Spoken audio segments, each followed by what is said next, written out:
नमस्कार. आज मी तुम्हाला काही डाएटसाठी काही औषधयुक्त असे जे आपल्याला प्रोटीन, व्हिटॅमिन जे शरीरात मिनरल्स येतात त्याच्यासाठी काही सांगणार आहे. तर हे मला एका डॉक्टर साहेबांनी चांगले उत्कृष्ट माहिती दिली आहे. ते डायटी स्पेशालिस्ट आहे. त्यांनी मला फार चांगली माहिती दिली, की तुम्ही हे असं खाऊ शकता किंवा लोकांना पण चांगलं सांगू शकता.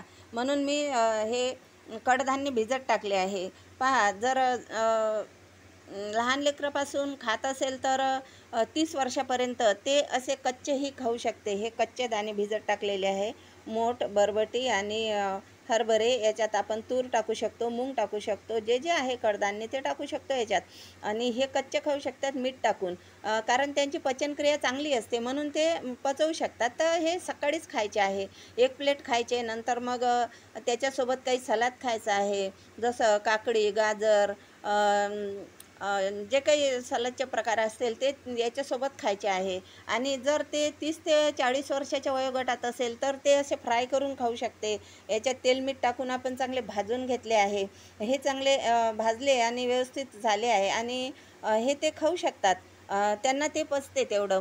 पण जे वयस्कर झालेले आहे त्यांना पण करायचं आहे डाएट किंवा असं खायचं आहे. तर ते अशी उसळ करून खाऊ शकते. ही उसळ केली आहे.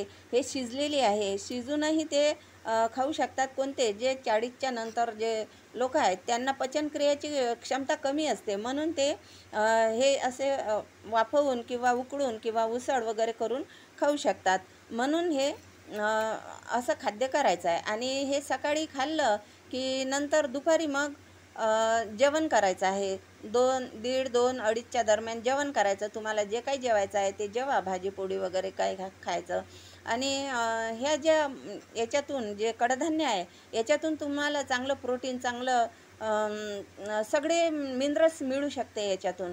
आणि संध्याकाळी हे दुपारचं जेवण झालं आणि संध्याकाळी थोडं वाटलं तर खा, नाही वाटलं तर थोडं हलकं-फुलकं खायचं किंवा खिचडी वगैरे खायची. हलकं-फुलकं खायचं. आणि सकाळी कोणी पोहे खातात. काय त्या पोह्यात ठेवलं आहे? पोह्यात काही नाही आहे. काही व्हिटॅमिन नाही, काहीच नाही आहे. काहीही नाही. फक्त पोट भरायचं म्हणून ते पोहे आहेत.